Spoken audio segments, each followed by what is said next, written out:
L'intelligence artificielle contrôle déjà nos pubs, nos playlists. Et maintenant, elle va aussi décider de mes lectures. Je sens que ça va mal finir. J'ai demandé à ChatGPT de me recommander le livre parfait pour moi. Parce que, soyons honnêtes, parfois je passe plus de temps à choisir un livre qu'à en lire un. Peux-tu me recommander un livre parfait pour moi? J'aime la romance et la fantaisie.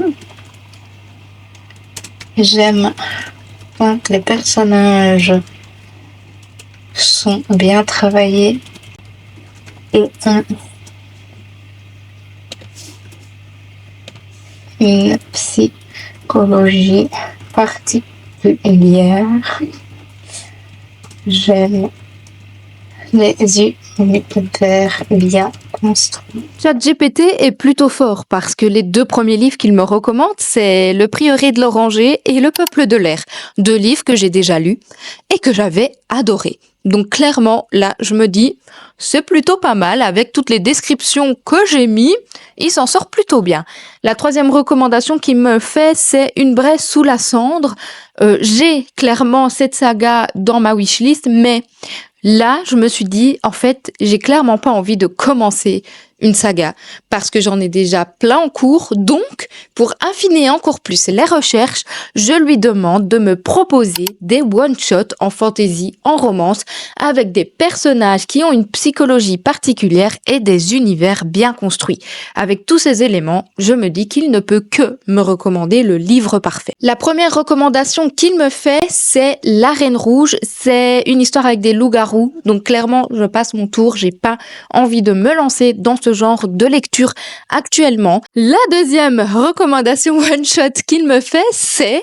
Attention, Le Royaume assassiné, une réécriture de La Petite Sirène que j'ai dans ma pile à lire. Sauf qu'en fait, comme vous le savez, je vais déménager. J'ai diminué ma pile à lire qui est juste derrière moi. J'ai mis une partie déjà dans la maison où je vais emménager. Donc, évidemment, je n'ai plus cette réécriture dans ma pile à lire à l'heure actuelle. Là, je me dis c'est pas grave et la 3e recommandation qu'il me fait, c'est Doctor of the Moon Goddess. Et là, le résumé m'attire plutôt puisqu'on suit un conte inspiré de la mythologie chinoise avec une romance belle et nuancée, des intrigues de cour et une héroïne courageuse. Clairement, là je me dis c'est le pitch parfait pour me plaire. Il y a également un 2e livre qui me tente beaucoup dans ses recommandations, c'est La Nuit des Temps. Il a classé ça dans les fantaisies plus matures et immersives et il le résume en expliquant que c'est un mélange entre de la science-fiction et du fantastique, qu'il y a une romance tragique et un univers fascinant. C'est une lecture marquante qui reste en tête longtemps. Là je me dis, il va falloir faire un choix. Il va falloir faire un choix entre les deux parce que clairement, les deux peuvent me plaire. Je pense que j'ai envie de lire La Nuit des Temps parce que la romance tragique, ça m'a plutôt attirée. Je viens de lire un livre avec comme base Roméo et Juliette. Je me dis c'est un amour tragique aussi et j'ai envie de rester dans cette vibe-là. Donc pourquoi ne pas commencer La Nuit des Temps ? Alors c'est parti, je vais commencer à lire ce livre et on verra si ChatGPT peut réellement nous recommander des livres parfaits pour nous ou s'il vaut mieux continuer à regarder nos booktubeuses préférées ou aller tout simplement en librairie pour demander des recommandations. En premier, il faut quand même que je regarde si le livre est disponible sur ma Kindle pour m'éviter d'acheter un énième livre.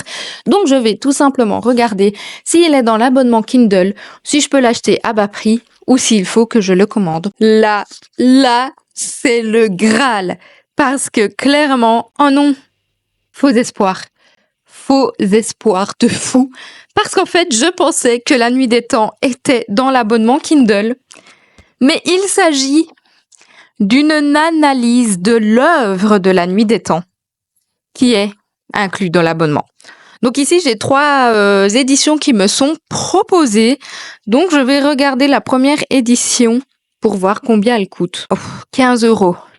J'avoue qu'autant acheter le brochet en fait, pour 5 € de... Ça, c'est pas le même.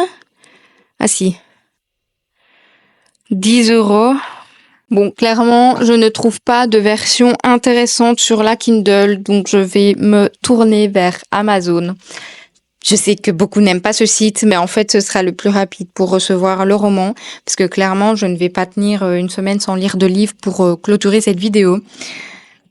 Par contre, j'avoue que j'ai lu le résumé du coup de la 4e de couverture et ça me tente un petit peu moins que ce que nous a raconté ChatGPT. Donc clairement, on va voir un petit peu ce que ça donne. Et voilà, clairement, le livre de poche coûte 8 euros. Oh, il existe en livre audio aussi. Pourquoi pas, en vrai? Donc, en poche, il coûte 8 euros. Il y a le relié qui coûte 32 euros. Le Kindle, il coûte 10 euros. Donc, vous voyez, c'est ce que je vous dis. Autant acheter le livre de poche que acheter la version Kindle qui me coûte un petit peu plus cher. Bah du coup, je pense que je vais le commander. Je n'ai pas d'autre choix. Maintenant, je vais voir s'il est sur mon application de livre audio parce qu'en fait, ça pourrait clairement être intéressant aussi. On va essayer de chercher tout ce qui est possible pour ne pas dépenser d'argent. Mais non. Mais c'est incroyable, les amis. Il existe sur Nextory. Bon, est-ce que je me lance vraiment dans l'écoute de ce roman ou est-ce que je l'achète en papier pour vraiment pouvoir vous faire un avis constructif? Telle est la question. Bon, en tout cas, il a une très belle évaluation parce que il est noté sur 4,4 sur Nextory et sur Amazon, il est noté aussi 4,5 sur 5. Donc clairement, je pense que c'est quand même un bon livre.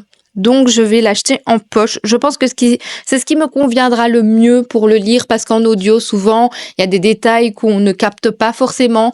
Donc là, je vais passer la commande et du coup, dès demain, je commencerai à lire ce roman en votre présence et on essaiera de voir si ChatGPT avait bien raison de me le conseiller ou pas du tout.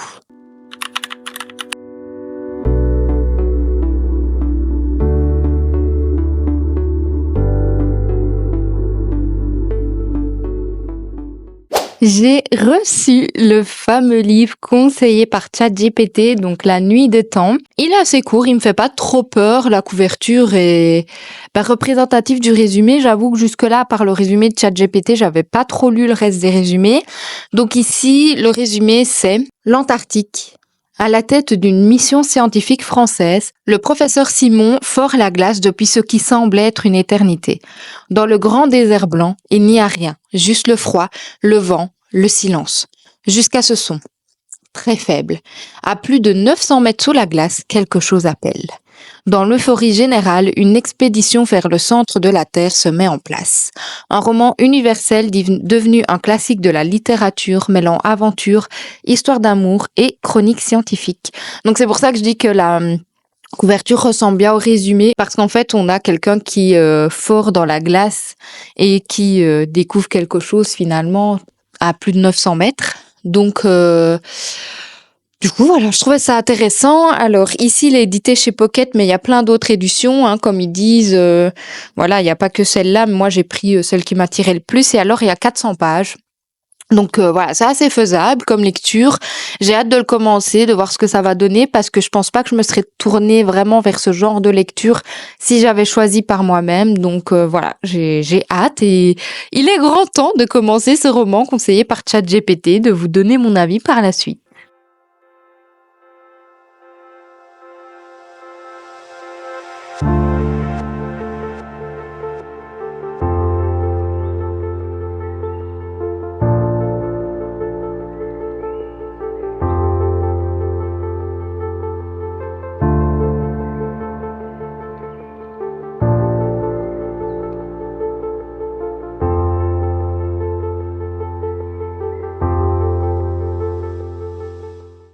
Bon, je vous retrouve pour faire un petit topo parce qu'il est 21h30. J'ai genre pas du tout avancé dans ma lecture. Je suis à 50 pages, enfin 49 pour être plutôt précise. Donc vraiment, j'ai pas avancé. Pour le moment, je sais pas trop quoi penser de ce livre parce qu'en fait, donc j'aime bien la plume de l'auteur. Vraiment, là, j'ai rien à dire, j'adore. C'est d'ailleurs pour ça que j'ai mis 2 petits post-it, vraiment au tout début. Parce qu'en fait, je trouve qu'il a une manière d'écrire qui accroche facilement le lecteur. Maintenant, au niveau de l'histoire, c'est compliqué. Enfin, en tout cas, moi, j'ai du mal à me mettre dedans. Parce que déjà, les trucs scientifiques et tout, c'est pas mon délire. Les glaciers, tout ça, j'y connais rien. Donc franchement, j'ai du mal. Pour un moment, je pense que c'est pour ça que j'ai lu un rythme d'escargot de fou aujourd'hui.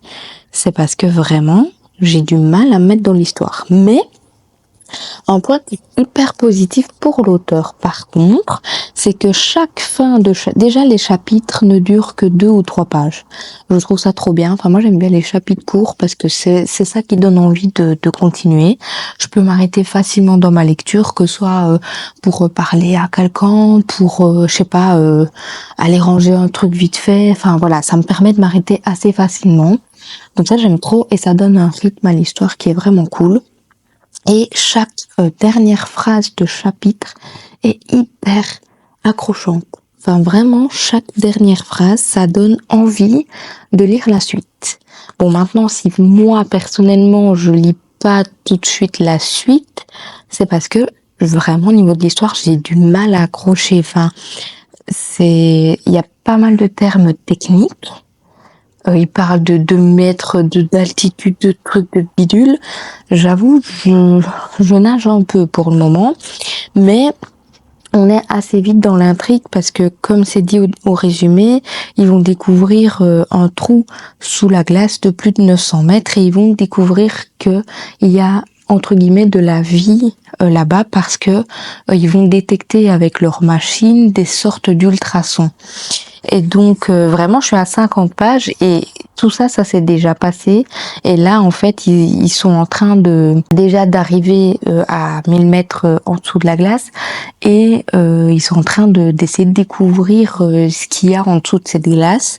Donc vraiment en 50 pages il se passe pas mal de trucs. Voilà, au niveau de l'intrigue j'ai du mal. Ce que j'aime bien c'est que je sais pas trop si c'est des lettres ou quoi, je crois pas que c'est vraiment des lettres, mais en fait on a les pensées du docteur Simon, donc qui sont écrits en italique.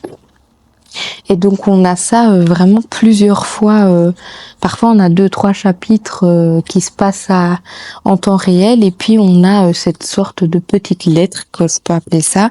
Et donc ça coupe un petit peu tous ces termes techniques et ça donne vraiment les pensées du docteur Simon, enfin du professeur Simon. Je dis docteur mais c'est professeur. Donc voilà, pour le moment, j'avoue, je suis mitigée. Je me demande comment je vais réussir à lire les 400 pages parce que je comprends le principe global de l'histoire, mais le fait qu'il y a beaucoup de termes techniques, c'est compliqué. Maintenant, j'ai quand même un peu hâte de voir ce qu'il y a en dessous de cette glace et de voir quelle est cette fameuse histoire d'amour et tout. Donc voilà, je voulais vous faire mon petit avis parce qu'il est tard, je sais pas si je vais continuer à lire ou pas. Mais voilà, c'est intéressant, mais pour le moment je suis à 100% dans l'histoire.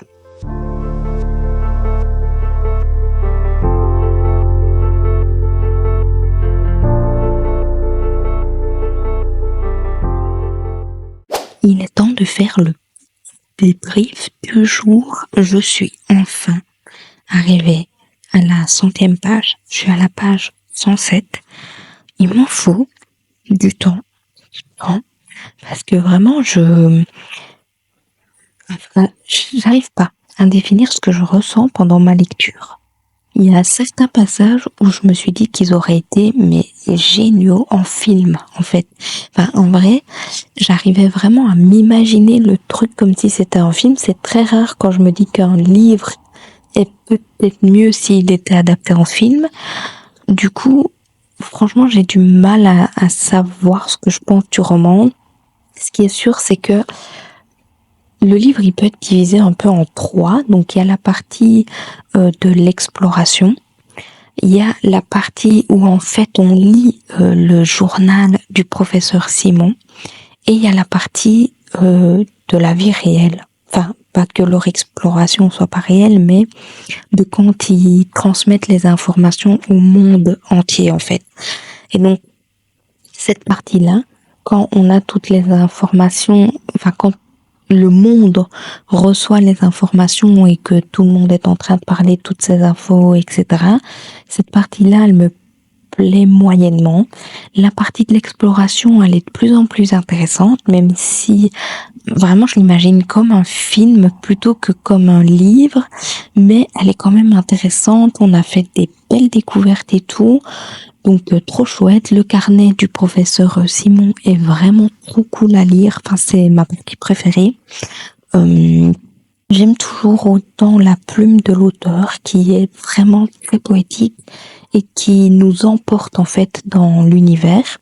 Mais vraiment, je pense que c'est pas le type de lecture que j'aime lire habituellement. Donc, je pense que c'est pour ça que j'ai du mal à rentrer dans l'histoire.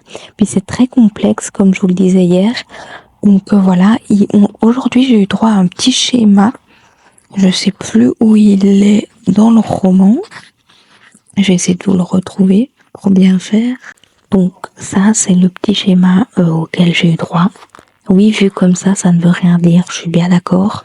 Mais ça m'a quand même aidé un peu à éclaircir ce que j'avais en tête parce que franchement, c'est tellement complexe que c'est difficile de réellement s'imaginer ce qu'ils expliquent. Et c'est pour ça que je le vois plus en film qu'en livre. Mais je trouve que ça commence à devenir intéressant. Donc je vais y continuer. De toute façon, je suis là pour le lire entièrement, même si je mets du temps. Mais vraiment, je suis mitigée.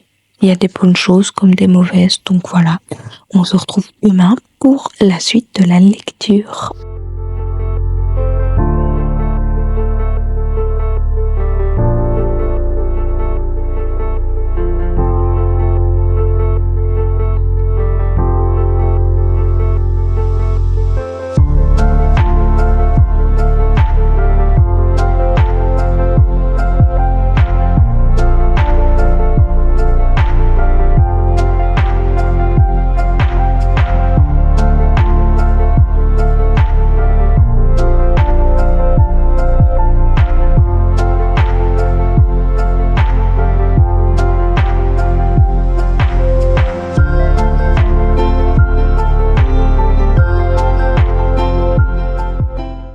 Après plus d'une semaine d'avoir commencé ce vlog, il est enfin temps de le clôturer. Franchement, pour tout vous avouer, clairement, la deuxième moitié du roman, je l'ai lu en avance rapide. Genre vraiment, pour ceux qui connaissent pas l'avance rapide, c'est on lit les dialogues, on lit quelques paragraphes par-ci par-là pour comprendre ce qui se passe, mais on lit pas tout en détail. J'avoue que j'ai lu de cette manière-là la deuxième partie du roman. Au niveau de l'histoire, comme je vous l'ai dit pendant tout le long de ce vlog, ça a été compliqué pour moi de me mettre dans l'histoire parce que c'est très complexe.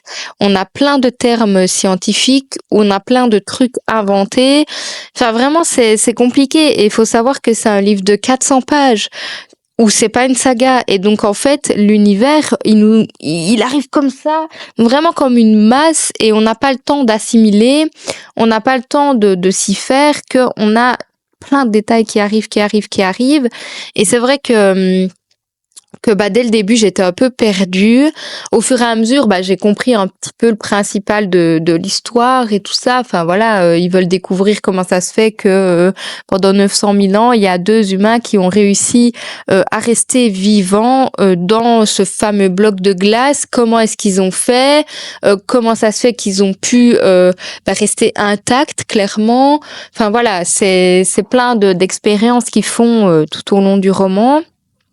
Donc j'avais compris le principal, mais j'avais vraiment du mal à me mettre dedans. Pourtant, l'auteur a un grand talent au niveau de sa plume, clairement c'est non négligeable. Il écrit super bien, même si je comprenais pas tout. Il y a des passages, clairement, j'ai mis des post-it parce qu'il y a des passages qui sont super beaux. Il écrit très bien, il fait des belles phrases. Il sait comment capter l'attention aussi du lecteur, parce que chaque fin de chapitre, on a envie de lire la suite, parce que clairement, les dernières phrases de ces chapitres sont captivantes, et donc on a clairement envie de lire la suite. C'est juste que moi, l'univers ne me correspondait pas. Je pense que c'est pas du tout quelque chose qui me plaît. Donc tout ce qui est en fait attrait à la science-fiction, c'est vrai que d'habitude j'ai du mal par rapport à ça, et je pense que là c'est ça qui ne l'a pas fait. C'est aussi le fait que il me fallait du temps pour rentrer dedans, pour tout comprendre et tout ça. Et alors la romance, il y en a une sans en avoir une. Enfin c'est compliqué. Alors c'est tragique, ça ChatGPT l'avait bien dit, c'est tragique. Mais et c'est ouais, franchement c'est tragique. La fin elle est voilà. Mais j'ai pas réussi à m'attacher au personnage en fait. J'ai pas réussi à, je sais pas, j'ai pas réussi à créer de lien avec eux. J'ai pas ressenti quelque chose que je peux ressentir dans d'autres lectures. Donc voilà, c'est clairement ça l'a pas trop fait pour moi. Alors ça reste une lecture qui est intéressante. C'est un classique apparemment du fantasy et tout. Je le connaissais pas du tout, donc je suis assez contente d'avoir découvert l'histoire. L'auteur, franchement, j'ai vraiment grave apprécié sa plume. Donc peut-être que si je découvre un autre livre de cet auteur, ça pourrait mieux me plaire. Je vais un petit peu me pencher sur la question. Mais vraiment, l'univers, c'est pas du tout pour moi. Et c'est pour ça que je vous dis que la fin, je l'ai lu un peu en avance rapide parce que j'arrivais plus et j'avais quand même envie de savoir le fin mot de l'histoire, j'avais envie de savoir la fin. Donc c'est pour ça que je l'ai pas abandonné, parce que j'avais vraiment envie de connaître le fin mot. Mais sincèrement, personnellement, si ça avait été moi, jamais de ma vie je me serais tournée vers ce genre de roman. Donc voilà, je pense que la conclusion, c'est que ChatGPT peut avoir des recommandations qui sont intéressantes, parce que quand on a vu dans la liste des livres qu'il me proposait, il y avait des livres que j'avais déjà lus, notamment Un palais d'épines de rose et tout. Enfin, je sais plus ce qu'il proposait exactement, mais il y avait certains livres que j'avais déjà lus, d'autres qui me faisaient envie, mais comme c'était des sagas, j'avais pas envie de les commencer, donc c'est pour ça que j'avais précisé des one-shots par la suite. Je pense que celui avec lequel j'hésitais au tout début m'aurait mieux plu que celui-là. Je me souviens plus, mais il me semble que c'était un truc lié à la Chine et tout. Je pense que ça m'aurait mieux plu. Mais ouais, je reste convaincue du fait que je me connais, je sais ce qui me convient. Le fait que je regarde des vidéos sur YouTube et tout, et justement avec des influenceuses qui sont un peu ciblées par rapport au genre et tout, voilà, en fait, au final, je pense que c'est tout aussi efficace, qu'on n'a pas besoin de ChatGPT pour avoir des recommandations. Alors, je trouvais ça quand même intéressant de se poser un peu la question, de voir un petit peu comment il allait dépatouiller tout ça. Je trouvais ça hyper chouette à faire, mais je reste convaincue que je me connais mieux que personne par rapport à ça, et que clairement, je pense que je sais choisir mes lectures, et que pour ça, je me connais hyper bien. Et c'est très rare quand je choisis moi-même un livre et que je suis déçue par la suite. En général, je me connais très bien niveau lecture, donc je suis presque jamais déçue des livres que je lis. Donc voilà, en tout cas, c'est une belle découverte, mais je reste sceptique. Enfin, c'est pas, on va dire que c'est pas une grande réussite, c'est une semi-réussite. Donc voilà. En tout cas, j'ai été contente de faire ce vlog, j'ai été contente de découvrir autre chose, parce que c'est vrai que de moi-même, je me serais pas tournée vers ce livre-là. Donc je suis super contente d'avoir découvert ce classique, d'avoir découvert l'auteur, parce que vraiment, comme je vous le disais, sa plume est vraiment très intéressante. Donc je vais un petit peu voir ce qu'il fait d'autre. Par contre, je sais pas ce que j'ai foutu avec mon livre, mais il a vécu, hein. Là derrière, il y a un tout petit bout qui est déchiré, les pages, enfin bref, je sais pas ce que j'ai foutu. Je l'ai amené partout parce que comme je n'avançais pas, j'essayais de lire dès que je pouvais. Mais bref, voilà, j'espère en tout cas que ça vous a plu. Je suis désolée, c'est vrai que sur la fin du vlog, j'ai un peu arrêté de vous filmer des plans, lecture et tout. Mais vraiment, comme je vous l'ai dit, je l'ai lu en avance rapide pour la fin et j'arrivais plus à me plonger réellement dans l'univers. Donc voilà, j'espère en tout cas que ce petit vlog vous a quand même plu. N'hésitez pas comme d'habitude à me mettre un petit commentaire, à liker, à partager ma vidéo. Et moi, je vous fais de gros bisous et je vous dis à la prochaine dans une autre vidéo. Bye!